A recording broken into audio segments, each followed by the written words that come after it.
Baik, Assalamualaikum warahmatullahi wabarakatuh. Pada mata kuliah genetika kali ini, kita akan membahas tentang dua submateri, yaitu penentuan jenis kelamin dan rangkai kelamin. Nah, untuk penentuan jenis kelamin dan rangkai kelamin, kita akan bahas satu persatu.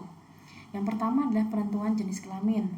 Untuk penentuan jenis kelamin, ini berkaitan dengan apa? Berkaitan dengan seks tentunya ya.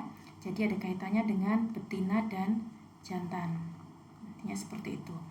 Nah, kemudian kalau misalnya kita membahas tentang kedua jenis kelamin ini, ternyata jenis kelamin ini dipengaruhi dua faktor. Yang pertama faktor genetik dan yang kedua adalah faktor lingkungan.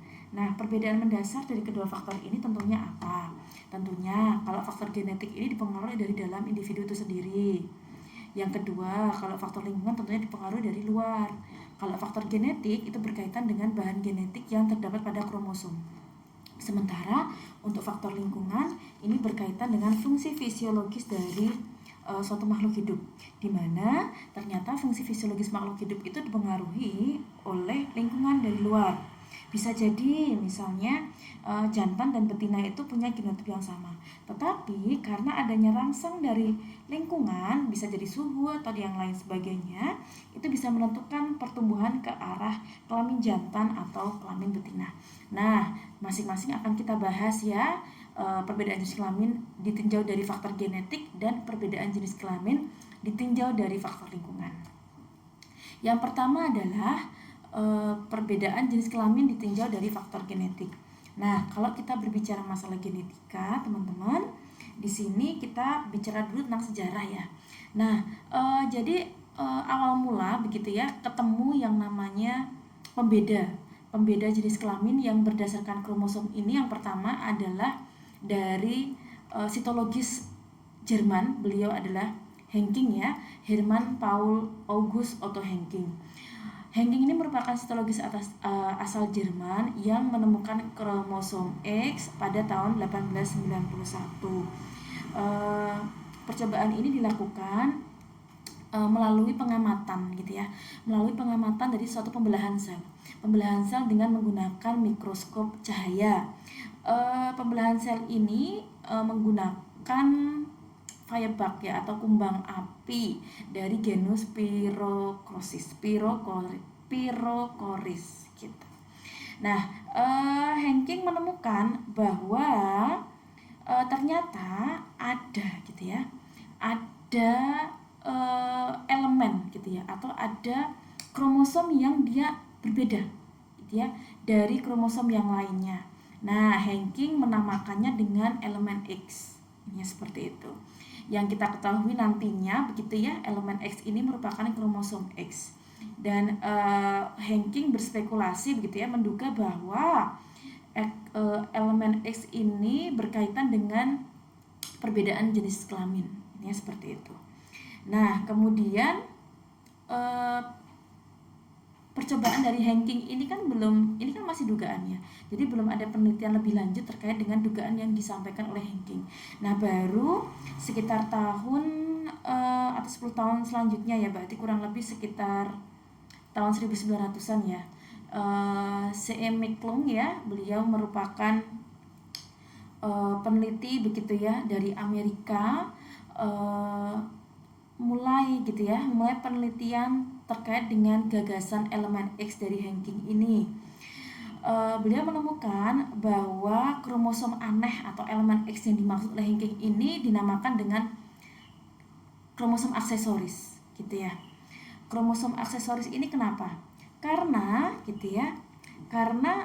menurut McClung ini tampaknya elemen X itu memiliki tujuan yang berbeda dari kromosom yang lainnya, intinya seperti itu, maka disebut sebagai kromosom aksesori. Nah, jadi McClung ini menggunakan studi perbandingan kalau awalnya Otto Henking ini hanya menggunakan serangga ya dari genus Pyrocoris. Nah, kalau McClung ini menggunakan banyak organisme begitu ya, tidak hanya serangga tapi juga laba-laba dan juga tikus seperti itu ya.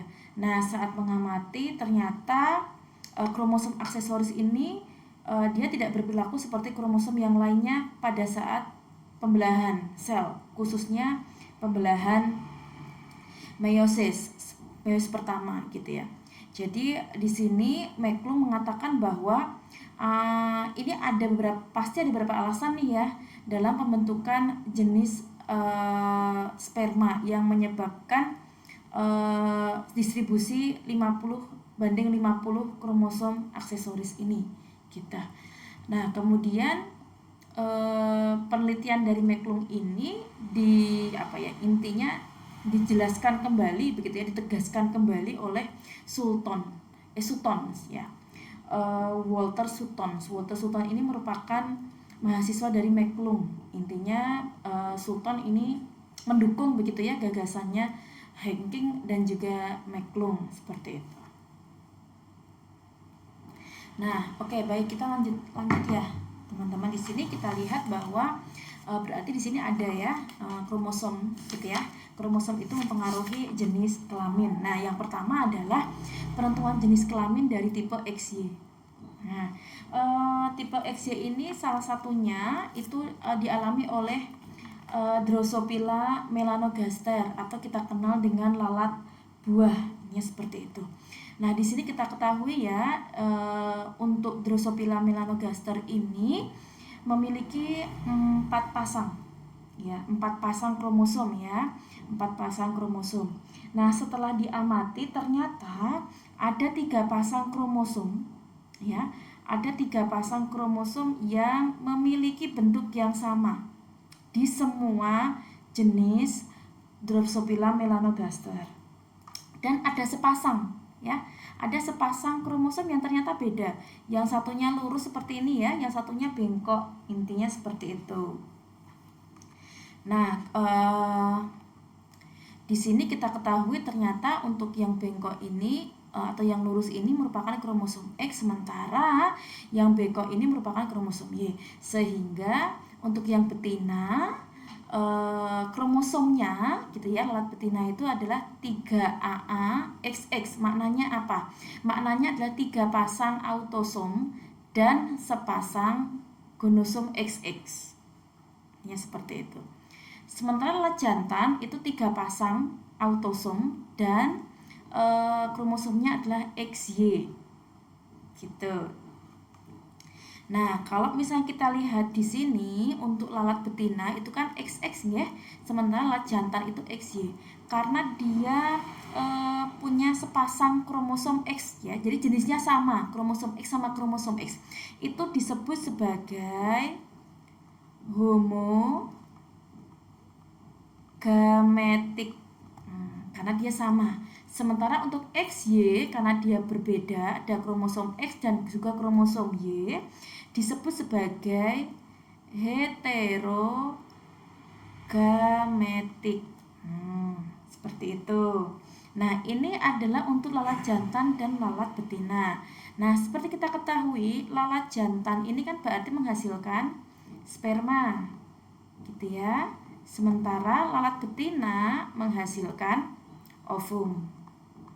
Nah, untuk sperma sperma lalat jantan berarti di sini memiliki kromosom setengah dari kromosom tubuhnya. Jadi memiliki kromosom 3AX atau 3AY. Nah, ini kan berarti jumlah kromosomnya ada 8 toh. Nah, berarti setengahnya ada berapa? Setengahnya ada 4. Berarti masing-masing sel kelaminnya itu dapat 4 kromosom. Yang terdiri dari untuk spermanya adalah 3 autosom plus 1 X. Jadi kan jumlahnya 4. Dan 3 autosom dan Y. Nah, di sini menandakan ada kromosom sperma yang membawa kromosom X dan sperma yang membawa kromosom Y. Sementara untuk ovum kita ketahui di sini berarti setengahnya ya. Berarti 3 autosom plus X. Nah, karena dia itu homogametik sehingga semua ovum itu mengandung 3 autosom plus 1 X. Jadi ketika sperma nanti membuahi ovum, nah tergantung nih. Jadi penentuan jenis kelamin itu tergantung kromosom kelamin yang dibawa oleh sperma tersebut. Kalau sperma X yang membuahi ovum, nanti hasilnya apa? Hasilnya adalah 3 pasang autosom XX. Berarti hasilnya dia adalah lalat betina. Sebaliknya, kalau yang membuahi itu adalah sperma Y membuahi ovum 3AX, berarti hasilnya adalah 3 pasang autosom XY, sehingga hasilnya adalah lalat jantan. Nah, intinya seperti itu. Nah, untuk yang penentuan jenis kelamin tipe XY ini juga terjadi pada atau dimiliki oleh manusia, gitu ya. Nah, untuk manusia, di sini untuk manusia sendiri itu jumlah kromosomnya ada 46 ya, teman-teman. 46 ini terdiri dari 44 autosom dan 2 gonosom, gitu ya. Untuk perempuan, untuk perempuan sendiri itu memiliki kromosom seksnya itu adalah XX, laki-laki XY, sama seperti Drosophila tadi. Jadi untuk perempuan kita berarti punya 22 pasang autosom, 22 pasang kromosom tubuh dan pasang kromosom kelamin. Intinya seperti itu. Jadi di perempuan sama ya, kalau perempuan kan menghasilkan ovum, laki-laki menghasilkan apa? Sperma. Nah, jadi nanti pembagiannya sama nggih. Untuk ovum berarti memiliki setengahnya 46 berapa? 23. Jadi nanti ovum punya 23 kromosom, sperma punya 23 kromosom, sama seperti ketika membahas Drosophila tadi. Dengan konfigurasi ya, untuk perempuannya berarti berapa? 22 autosom plus X. Nah, kalau yang sperma ada 2 ya, karena memiliki 2 jenis sel kelamin. Berarti 2 jenis kromosom, berarti di sini ada 22 autosom X dan 22 autosom Y. Nah, intinya seperti itu. Nah, gambar di samping ini menunjukkan karyotype. Karyotype itu adalah urutan kromosom manusia. Nah, tampak di sini ya 22 kromosom. Nah, perhatikan di sini kita lihat ada jumlahnya 22 kromosom, 22 pasang ya. Kalau kita lihat di sini 22 pasang, maka di sini ada 2, ya. 2N, maka kita sebut sebagai 2N. Nah, di sini ada XY, di sini ada XX. Berarti yang mana yang jantan, yang mana yang betina? Nah, teman-teman silakan identifikasi sendiri. Oke, kemudian penentuan jenis kelamin ternyata tidak hanya XY ya. Ternyata ada beberapa jenis yang lain. Nah, kalau kita lihat di sini adalah ada tipe XO. Ya, di sini ada tipe XO. Maknanya apa? Tipe XO ini maknanya adalah, jadi di belalang tipe XO ini tidak memiliki kromosom Y, tidak ada kromosom Y-nya, sehingga betinanya itu XX, jantannya itu XO. XO ini maknanya adalah dia tidak punya kromosom Y. Artinya seperti itu. Tapi untuk betinanya tetap memiliki sepasang kromosom. Yang kedua adalah tipe ZW. Nah, tipe ZW ini dimiliki oleh beberapa jenis kupu-kupu, ikan, dan beberapa jenis reptil dan juga burung. Jadi ternyata ditemukan bentuk lain atau kromosom lain yang seperti yang diterangkan di awal tadi. Jadi untuk yang jantan justru malah memiliki sepasang kromosom Z, jadi homogametik. Sementara betinanya malah heterogametik, berbeda dengan ketika kita membahas Drosophila tadi dan juga manusia. Kalau yang Drosophila tadi kan untuk yang betinanya itu homogametik, sementara yang jantannya heterogametik. Tapi kalau yang kupu-kupu, beberapa jenis burung, reptil itu ternyata homogametiknya itu di jantan, heterogametnya itu di betina, gitu. Nah, maka dari itu untuk membedakan ya teman-teman, untuk membedakan antara tipe XY gitu ya, XX sama XY tadi, akhirnya dibedakan ZZ dan ZW agar memudahkan kita membedakan antara tipe yang sebelumnya.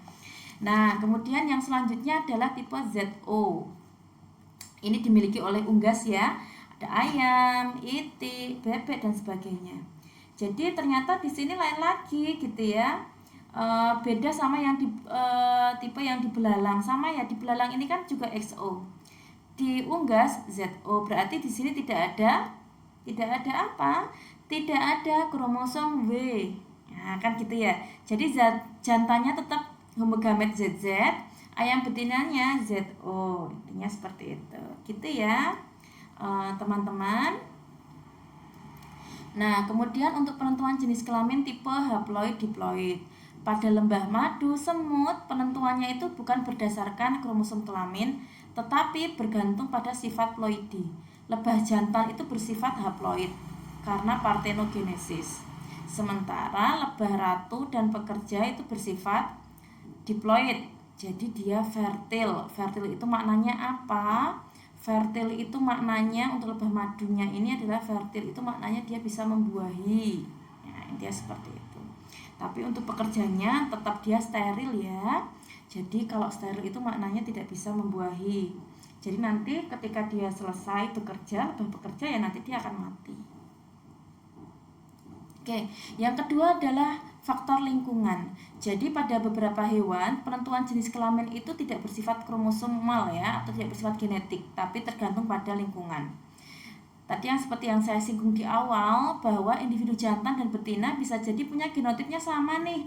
Tetapi karena rangsang dari luar itu menentukan pertumbuhan organ reproduksinya itu ke arah jantan atau betina.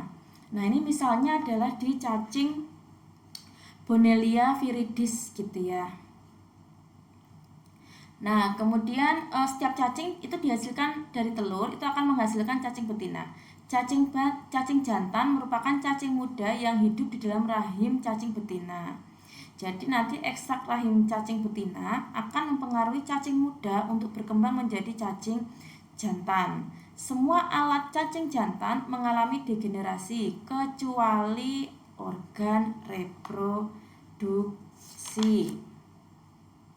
Sehingga nanti cacing jantan bisa membuahi cacing betina karena organ reproduksinya masih berfungsi.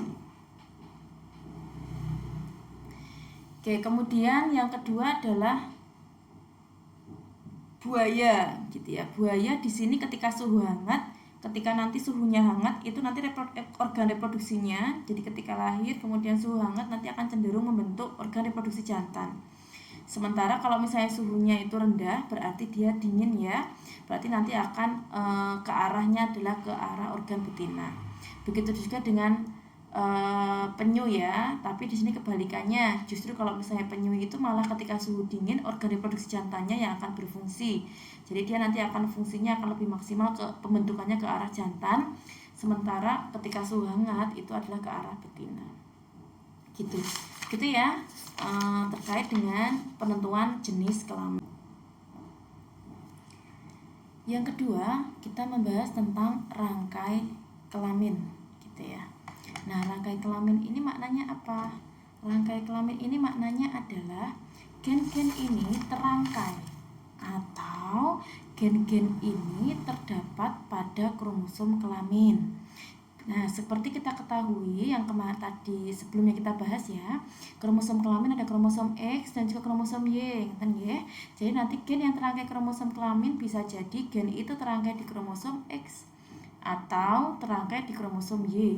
Berarti gennya hanya ada di kromosom X atau hanya ada di kromosom Y. Intinya seperti itu.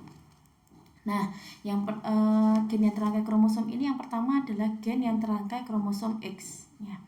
Gen yang terangkai kromosom X ini pertama kali itu ditemukan oleh T.H. Morgan ya, Thomas Han Morgan gitu ya. Thomas Han Morgan ini menggunakan percobaan-percobaan yakni lalat buah Drosophila melanogaster. Ternyata ia menemukan gitu ya, ada lalat berwarna putih, padahal normalnya lalat itu berwarna lalat mata lalat normal itu berwarna merah, tapi Thomas Han Morgan itu menemukan ada lalat yang bermata putih. Nah, jadi di sini dia mencoba untuk melakukan percobaan dengan Drosophila. Nah, ini penjabarannya ya, teman-teman ya. Jadi prinsipnya di sini kalau kita ketahui ya, jadi di sini kita bisa lihat bahwa kalau menurut Morgan gitu ya, ada persilangan yang pertama ya, parentalnya itu ada lalat gitu ya, ada lalat betina. Lalat betina merah dikawinkan dengan lalat jantan bermata putih. Oke, kita tuliskan kembali saja di sini ya, persilangan yang pertama.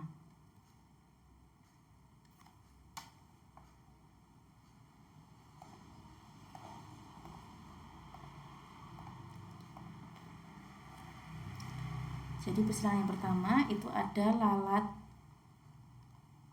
betina ya, betina merah ya, mata merah dikawinkan dengan jantan mata putih ya. Nah, kemudian dari sini diketahui teman-teman, ternyata ya hasil persilangan antara betina mata merah dengan jantan mata putih itu ternyata diketahui ya. Diketahui itu ternyata anaknya semuanya, baik jantan maupun betina, itu semuanya mata merah. Nah, kok bisa seperti ini begitu ya? Berarti tidak ada satupun yang berwarna mata putih gitu ya. Jadi Morgan itu mengatakan bahwa berarti di sini ada kelainan nih atau bersifat resesif untuk mata putihnya, atau kromosom yang membawa gen mata putih ini berarti bersifat resesif. Karena kalau dia bersifat dominan, logikanya harusnya anak-anaknya ini ada yang berwarna matanya putih gitu. Tapi ternyata semua anaknya F1-nya itu bermata merah. Nah, di sini bisa kita bisa kita andaikan begitu ya, kenapa kok bisa terjadi seperti itu. Berarti lalat merah di sini bisa kita ketahui begitu ya, karena dia terpaut kromosom X ya, berarti lalat merah katakanlah dia W besar. Ini W besar, ini berarti untuk normal merah. Sementara XY kecil itu berarti putih. Nah, berarti kita masukkan ke sini genotipnya ya. Betina lalat merah, betina mata merah berarti XW besar, XW besar. Sementara jantan mata putih berarti XY. Nah, tahu perbedaan di sini ya. Nah, berarti nanti gametnya di sini berarti dapat 2 ya. Ada gamet 1 ya, XW dan XY. Ini harus ditulis semuanya. Sementara untuk yang jantan XY dan Y. Nah, di sini kita kawinkan nih. Yang pertama berarti dapatnya ya, ini dengan ini berarti jadi XW XY. Nah, kemudian ini dengan ini berarti XW XY. Nah, kemudian kedua saya bedakan gambarnya ini deh. Oke. Yang kedua adalah ini, ini dengan ini berarti XWY. Kemudian ini dengan ini berarti XWY. Nah, kalau teman-teman bingung W sama W, umumnya untuk yang normal-normal ini ada yang tidak menuliskan, jadi hanya X saja. Sementara baru dituliskan ketika XY. Jadi untuk memudahkan, jadi X itu maknanya adalah ya XY besar, sama aja. Ada yang menuliskan seperti itu. Jadi ketika begini juga bisa dituliskan XX. Intinya begitu ya. Jadi biar kamu nggak bingung. Tapi kalau ini tetap XY, kenapa? Karena ini mata putih gitu. Nah, sekarang kita lihat untuk fenotipnya. Ini kan genotipnya ya. XWY berarti di sini normal, merah. Betina merah. XWY sama ya, betina merah. Kenapa? Karena di sini masih ada W besar, ya, berarti dia masih bersifat menutupi, dominan. Sementara untuk yang ini Y berarti dia jantan ya. Jantan, W berarti dia jantan. W besar apa W besar? Masih merah. ini juga masih merah, jantan merah. Nah, maka dari itu kita ketahui di sini, maka semuanya bisa bermata merah karena dapat dari sini datanya. Nah, kan gitu. Lantas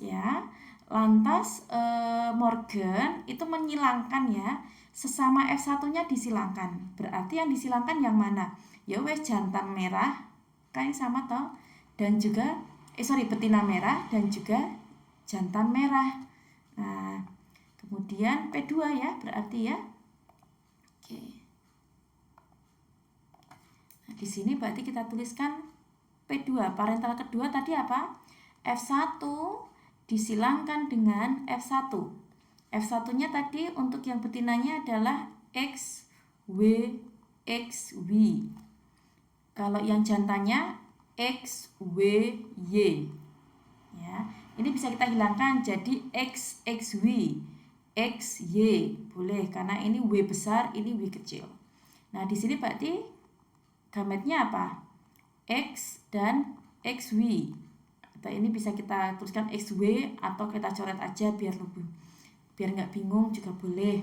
Ini juga W-nya besar ya, berarti kita cari XY. Nah, kemudian ini gamet 2, ini filial yang kedua. Filial yang kedua berarti sama ya sistemnya ya. Ini kita gabung dengan ini jadi XX. Oke. Kemudian ini kita gabung dengan ini jadi XXW, bukan XWX ya, karena di sini resesif, jadi tetap dia letaknya setelah yang dominan. Ya, satu ini yang kedua berarti oke, ini X dengan ini jadi XY. Ini berarti XWY. Ini genotipnya. Nah, sekarang fenotipnya. XX apa tadi? Betina merah. Oke, good. Yang XXW berarti betina merah. Good. XY berarti apa?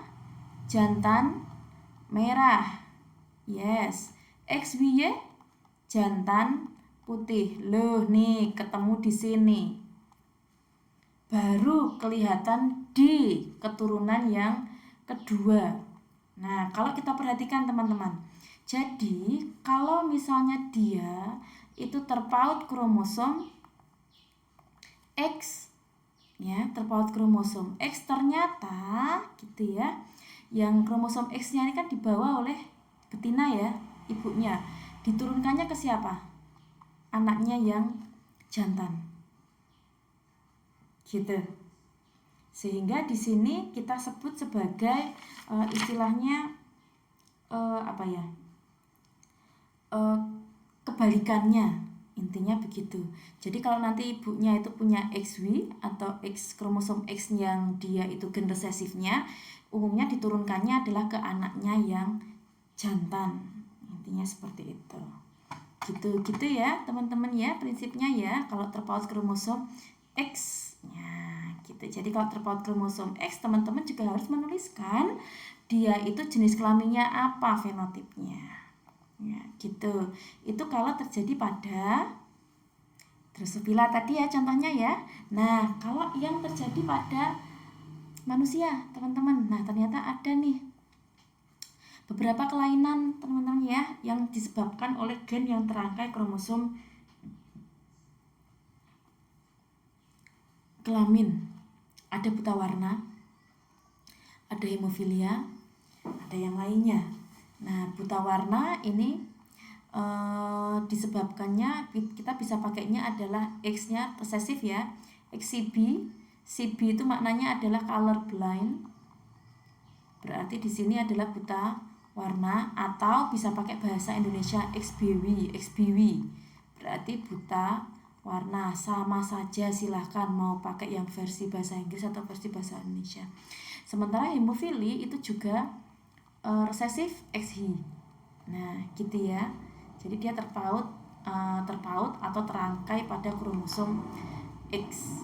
Oke, kita lanjut ke buta warna. Nah, ini ya tadi ya yang saya sampaikan ya. Jadi buta warna itu adalah suatu kelainan di mana penderita itu tidak dapat membedakan warna gitu ya. Umumnya adalah warna merah dan hijau. Jadi penyakit ini itu bersifat herediter atau diturunkan dari gen resesif C atau tadi kita sebut bisa CB ya. Nah ini CB atau BW sama aja. Nanti kalau teman-teman membaca referensi, loh kok ini XBW sama aja, karena berarti itu pakai bahasa Indonesia. Tapi kalau XCB berarti pakai bahasa Inggris, intinya seperti itu. Nah ini berarti buta warna. Nah prinsipnya ya Mas dan Mbak, bisa dengan semuanya tampilkan di sini. Kalau wanita itu kan XX ya. Nah kalau wanita XX, kalau laki-laki XY. Jadi kalau wanita itu kan karena dia XX berarti ada homogametik ya. Berarti ketika dia punya fenotipnya itu bisa 3. Bisa dia normal, carrier, dan buta warna. Carrier maknanya apa? Carrier maknanya itu pembawa. Jadi dia normal tapi dia membawa gen buta warna. Intinya seperti itu. Sama seperti ketika kita membahas tadi Drosophila ya. Drosophila ini kan merah ya, dia bermata merah tapi dia pembawa, jadi merah tapi dia membawa gen putih, intinya seperti itu. Ini juga sama, ini normal, ini carrier itu juga normal tapi membawa. Sementara untuk yang XCB dia buta warna. Kalau yang laki-laki itu hanya punya 1 kromosom X, sehingga pilihannya hanya ada 2, dia buta warna atau normal. Jadi dia tidak ada yang namanya carrier karena jumlah kromosomnya hanya 1. Kromosom X-nya hanya 1. Gitu ya. Nah, di sini bisa kita lihat carrier female, berarti di sini adalah ibunya itu adalah normal tapi pembawa. Nah, sehingga genotipnya apa kalau normal pembawa? XCB. Nah, ini bisa kamu tuliskan C, boleh, tidak dituliskan boleh. Intinya seperti itu. Di sini male color blind berarti XCBY. Ini ya. Oke, nah ini genotipnya. Gametnya berarti ini X dan XCB. Sementara untuk yang ini yang gamet ya. Untuk yang laki-laki itu berarti gametnya apa? XCB dan Y. Nah, sehingga nanti anakannya apa? Ini berarti XCB dan Y. Sama ya prinsipnya ya untuk F-nya atau anakannya berarti ya wes iki sama iki gabung jadi XCB kan gitu toh. Terus ini sama ini gabung jadi XCB. Nah, terus yang kedua ini sama ini jadi XY. Ini sama ini jadi XCBY. Nah, yuk sekarang kita cari fenotipnya. XCB apa? Perempuan, carrier, normal tapi carrier. XCB berarti perempuan buta warna. Good. XY berarti laki-laki normal. Kan kita XCBY laki-laki buta warna. Nah, ingat di sini berarti buta warnanya. Laki-laki itu asalnya dari ibunya sebenarnya. Karena ibunya membawa XCB. Seperti itu. Gitu ya prinsipnya. Hemofilia prinsipnya sama ya, Mas dan Mbak ya. Karena laki-laki dan perempuan, wanita dan laki-laki. Jadi kalau wanita itu karena dia double X berarti dia ya ada 3 pilihan, normal, carrier atau hemofili. Kemudian kalau yang laki-laki ya normal atau hemofili. Nah, di sini umumnya ya XY di sini itu tidak bertahan lama atau bersifat letal. Gitu. Kenapa? Karena hemofilia itu apa sih? Hemofilia itu adalah kelainan bawaan. Yang menyebabkan apa? Yang menyebabkan darah sukar membeku pada saat terluka.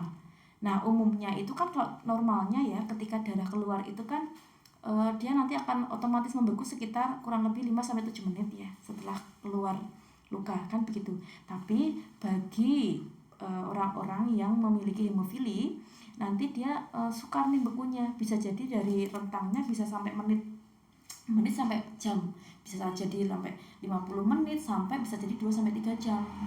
Nah, intinya seperti itu. Nah, ini karena terlalu lama menyebabkan apa? Menyebabkan kematian karena dia akan kehilangan banyak darah. Oke. Nah, hemofili ini ya sama ya, berarti ada carriernya juga. Prinsipnya sama seperti buta warna. Oke. Nah, hemofilia itu awalnya sebenarnya dikenal di negara-negara Arab gitu ya. Ketika kenapa? Karena ada yang meninggal gitu ya, ada yang meninggal dunia ketika dihitan, intinya seperti itu. Nah, waktu itu tidak paham ya kenapa, dan dianggap sebagai takdir, intinya seperti itu. Nah, baru kemudian ada kejadian begitu ya, meninggalnya putra mahkota Pangeran Alfonso. Nah, ini Pangeran Alfonso itu meninggal akibat karena apa? Karena kecelakaan. Jadi dia itu kecelakaan yang menyebabkan dia luka akibat pecahan kaca mobil pada saat itu di USA, di Florida. Nah, sebenarnya lukanya itu nggak seberapa gitu ya, maksud saya tidak terlalu banyak gitu ya, tapi dia kehabisan darah dan meninggal dunia. Nah, untuk itu kan lakukan penyelidikan, kok bisa gitu ya, uang lukanya nggak terlalu banyak kok bisa meninggal, intinya seperti itu. Nah, dari situ dilakukan penyelidikan, ternyata gitu ya, zaman dahulu itu terjadi atau sering terjadi perkawinan antar anggota keluarga dari suatu kerajaan. Kalau di sini berarti kerajaan Eropa, ya seperti itu. Hasil penyelidikan menunjukkan bahwa tersebar luasnya penyakit hemofilia di kalangan keluarga kerajaan di Eropa itu bermula dari Ratu Victoria Inggris. Ini ada kemungkinan memang ratu ini dari orang tuanya gitu, tapi karena tidak ada data maka ya sudah dianggap bahwa Ratu Victoria itu pembawa atau bersifat carrier, meskipun dia normal tapi carrier, intinya seperti itu. Nah, ini diturunkan ke semua anggota keluarganya. Diketahui di sini ada anaknya Leopold, itu dia ternyata hemofili, laki-laki hemofili. Kemudian ini ada Beatrice ya, Beatrice itu dia normal. Beatrice normal, dia merupakan nenek dari Alfonso. Dia normal karena ternyata ketika dia menikah dengan Henry itu ada anaknya laki-laki yang juga hemofili juga ternyata. Gitu ya. Kemudian tapi kalau yang sekarang ini kita lihat gitu ya, kita lihat untuk silsilahnya yang menguasai Inggris itu sekarang ini dipegang oleh dulu Ratu Elizabeth, kemudian Prince Charles ya. Nah, di sini kemudian anaknya ada Harry sama William ya, ada 2. Kemudian William menikah sama Kate gitu. Nah, kalau kita lihat di sini gitu ya, semuanya tidak ada carrier. Jadi untuk yang sekarang ini diharapkan bahwa keluarga kerajaan Inggris dan seterusnya terhindar dari penyakit hemofili, karena kita lihat di sini dari mulai Queen Elizabeth ini kan anaknya Pangeran George, Raja George ini kan dia aman gitu ya, tidak kena penyakit gitu ya. Jadi harapannya adalah ke bawah itu tidak ada yang punya penyakit hemofilia. Nah, untuk selanjutnya yang terpaut kromosom X itu adalah anodontia. Anodontia itu apa? Anodontia itu adalah kelainan yang bersifat menurun atau kelainan herediter yang menyebabkan orang tidak memiliki gigi seumur hidup sejak lahir. Nah, ini ada gen resesifnya A kecil ya pada kromosom X. Nah, berarti di sini wanita normal XA, wanita anodontia XI. Nah, sama ya, prinsipnya sama, intinya seperti itu ya Mas Chandra ya. Oke, ini juga untuk yang lainnya prinsipnya sama ya. Kalau misalnya dia tuh umumnya itu untuk penyakit resesif ya Mas Mbak. Karena kalau dia itu bersifat dominan berarti banyak kelainannya yang terjadi dalam pohon klasifikasi gitu. Nah, kemudian yang selanjutnya adalah terpaut kromosom Y. Berarti dia kelainannya itu terpaut kromosom Y. Y. Nah, ini contohnya adalah penyakit hipertrikosis. Nah, penyakit hipertrikosis itu apa?